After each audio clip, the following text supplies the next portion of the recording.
No, but I think all of this is pointing to a series of developments that we now have to look at carefully. Vilnius gave us a glimpse. What we saw at Vilnius was the Europeans have had it with Ukraine. Let's be frank. They are at a point now where they realize Ukraine cannot win. That's no longer a secret. And it was obvious from the body language and from some of the statements that the Europeans are looking for an off-ramp.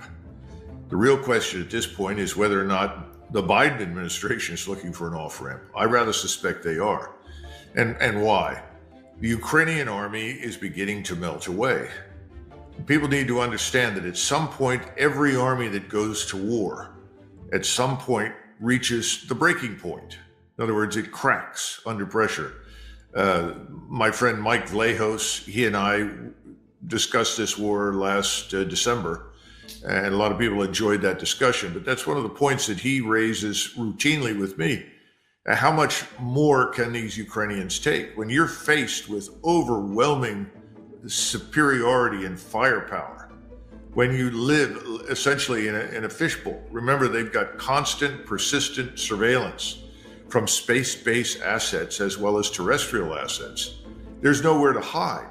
And if you concentrate in any number, anywhere, you could be targeted, and ultimately some system, whether it sits in the Black Sea, whether it's inside Russia, whether it's inside southern Ukraine, or even up in Belarus, they can find you and strike you. So I think what we're watching is the disintegration of the Ukrainian military. Well, what do we do about it? I mean, that's the question. I think the opportunity for real escalation on NATO, on the side of NATO, is now no longer possible. And after all, where are our inventories of ammunition? How much ammunition have we got? What kind of medical infrastructure exists that could evacuate wounded? More important, how many ready combat formations do we have? I think the answers are all very, very negative. And under those circumstances, there's not a whole heck of a lot we can do. And then you have these outliers. The Poles, the Lithuanians keep insisting, well, we can go into Western Ukraine and, we'll gather territory that was once part of the Polish-Lithuanian Commonwealth that went out of business in 1794. And Putin has responded very negatively, saying, well, if you come in under the NATO umbrella, you'll never leave. In other words, we'll bury you where you stand. And that's a pretty serious response, and it's one that everybody should take seriously. So I hope that people in Washington recognize two things. Ukraine has already lost the war. This is not going to be won. Ukraine is disintegrating. Its armed forces are falling apart. They're not bad people. They're not bad soldiers. They've done all that is humanly possible. The hundreds of thousands of dead and casualties is simply too much. All the hospitals are full. How many people they've got left that they could throw at the advancing Russians is anybody's guess. But I don't think it's very much. So the question... Before we finally say enough's enough. That's really where I think we are at this point. Recently, in the past 24 to 48 hours, reports have surfaced about United States weapons that are pouring into Ukraine and have overwhelmingly wound up on the black market. The Biden administration appears to, I'd like to think that they're looking for an off-ramp, but it appears that they continue to want to send, making these exceptions to send cluster munitions. This weekend, these munitions were raining down on journalists, killing journalists. One journalist told me he barely made it out. His friend was killed because of these cluster munitions by Ukraine from the United States.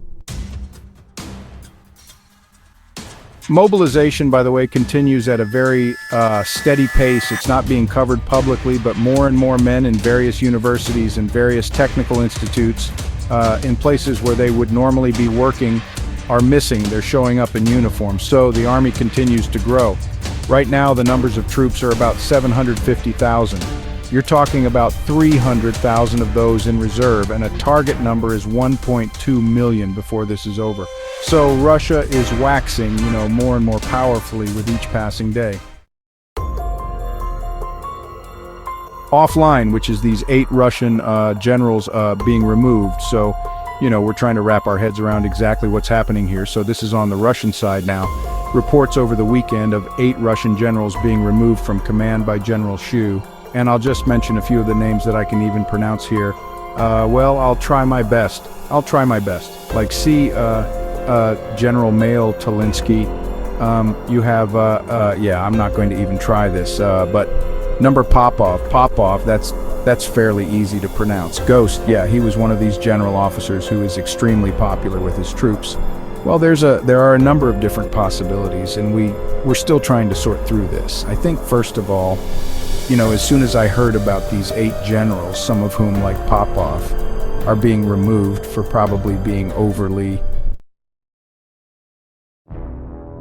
Learned a few minutes ago that Ukraine vows that they will continue to attack Moscow with continued drone attacks. That's coming in from the Telegraph just a short time ago. Moscow was hit several times over the weekend. This has been ongoing. That Russian Defense Ministry building is believed to be the headquarters where this was targeted. No one was injured in the strikes, but Ukraine says they're going to continue these drone attacks. Desperation, the 2 key words to describe the situation right now in Ukraine are very straightforward. One is desperation, the other is disintegration. Ukrainians are desperate, the Ukrainian government is, and they will do anything that they can with whatever they have to sort of strike back at Russia. The problem for them, of course, is this sort of thing doesn't help them at all. It makes matters far worse, and they're not focusing their attention on the forces in front of them that are breaking through and entering their country. That's where they should be focused. You kill the enemy that you've got in front of you. If you don't kill him, it doesn't matter what happens anywhere else, you're going to lose the fight. Well, they're losing that fight, and they can't even get their soldiers to stand and fight anymore because, frankly, they're tired of dying, and they're questioning the wisdom of doing it anymore because they don't trust the leadership in Kiev. I don't think they trust their own general officers. They don't trust their brigade commanders. They don't trust most of... Defiance, yeah. So I think what we ought to be thinking about right now is how do we bring this to some form of closure? What do you do about this man, Zelensky? I mean, he's done everything the globalists and neocons wanted him to do. He's marched hundreds of thousands of his countrymen into war to be killed or wounded. He's maintained the fiction that he was winning in Ukraine would triumph for how long now? 560 days. What are you going to do with him? Can he negotiate an end of this war?